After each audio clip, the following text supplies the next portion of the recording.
Chắc là phải quay như này cho nó nhìn nó vuông thế này, đang để YouTube nữa, chất lượng rất là cực. Chuẩn bị đi lấy nhang hút vào đầu nha mọi người.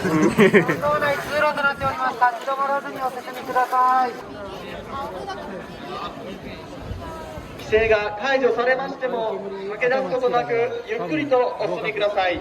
規制が解除されましても左右分かれて駆け出すことなくゆっくりと。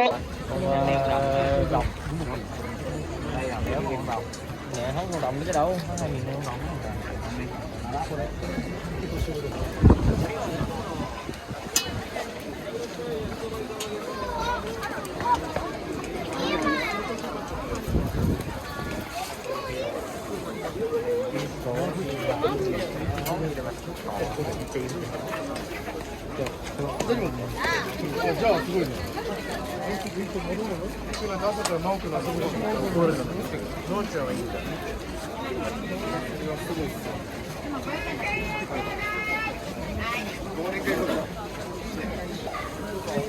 Kẹo number one đấy, bò hút đấy, cái này kẹo này.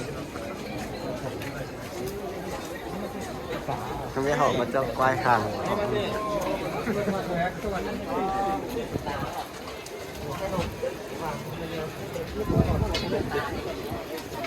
Cái gì đó? Cái này rửa tay đó à?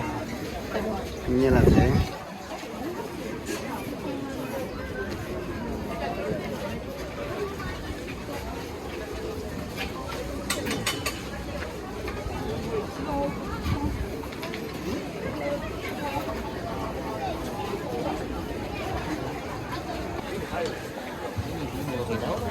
Ở đây, ở đây, ở đây.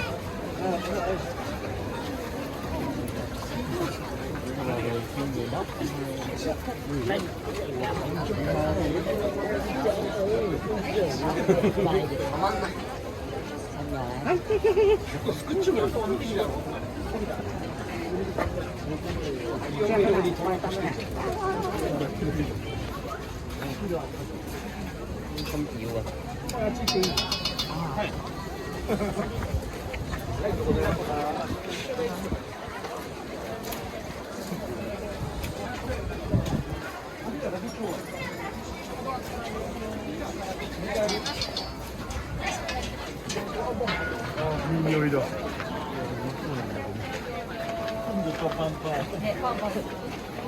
Đây là món gì anh? Rau cải đi.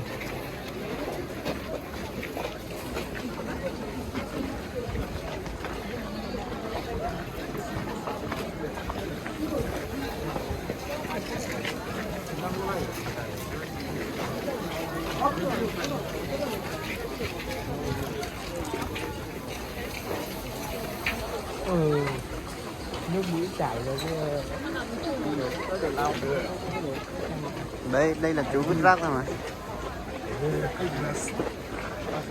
Đại rác, còn rác.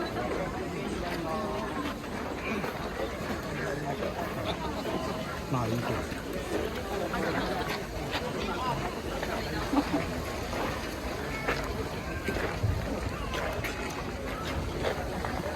Cái còi đẹp kia.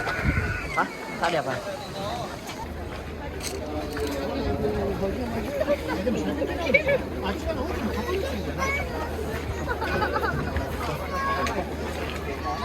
Giám đốc đâu rồi?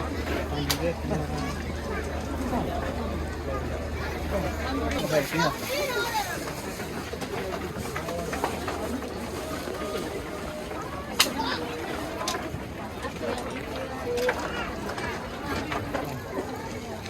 Sáng này thấy video họ quay ở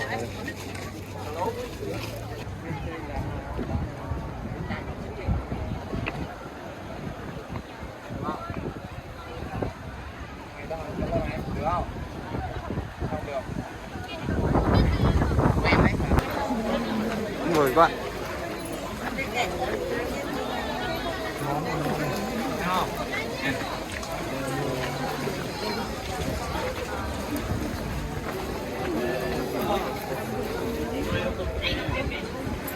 Mua cái gì đấy? Bạch tuộc à? Anh nói bao nhiêu tiền đấy? 100.000.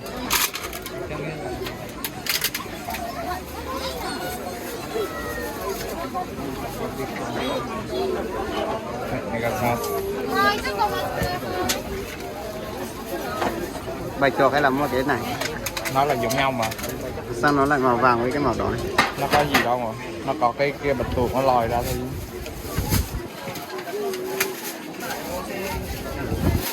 Tỏi yếu khổng no này. Hay.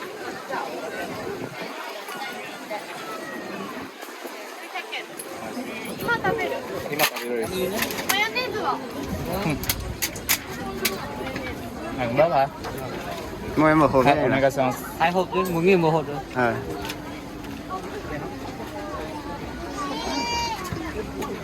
Ăn chung luôn chứ. Hay. Ăn chung luôn chứ. Ăn chung luôn à? 2つ1200円 Trên 200 yên đi. Đủ không? Hả? Đủ không? 1 trên 2 đủ mà. Cảm ơn Rồi. em đưa cho. Để. Sát em à? 100 yên. Tỏi yếu khổng no này.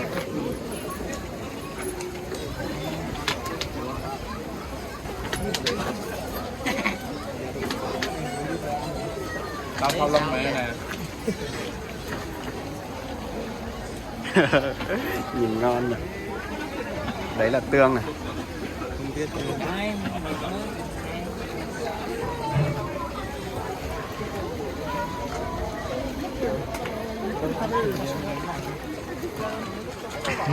Đó.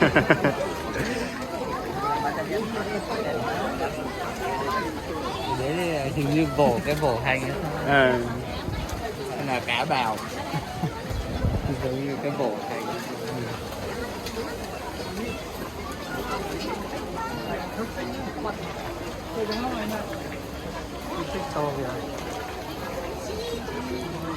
Lười bức thì ở đó. Lăng đi cũng có công tác ở bên xung quanh đây.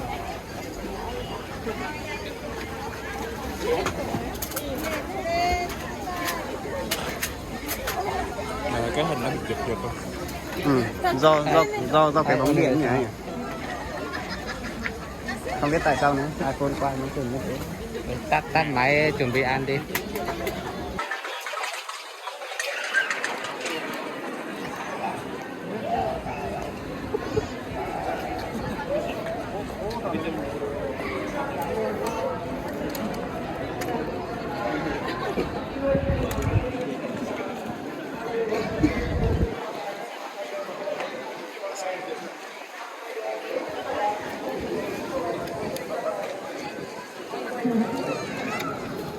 Nói cái kia em lại.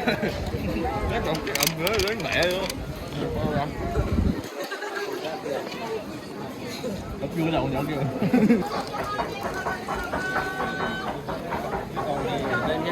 Xem trong phim con. Đúng là mình lùn. Đẹp nhỉ?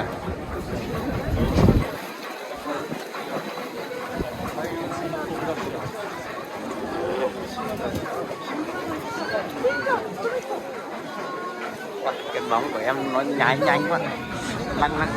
Lắc luôn. Nóng á. Thì tao anh chết. Thì ở trong cái đó đấy này. Không biết nữa. Nó lắc.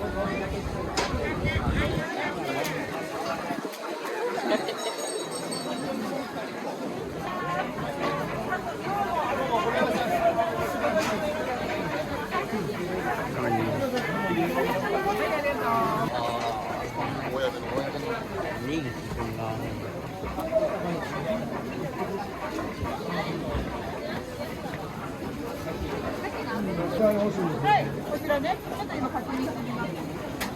Đi lúc kiếm là ta thắt thích một đồ này. Đây. Cái này mới đây. Curi desu. Curi.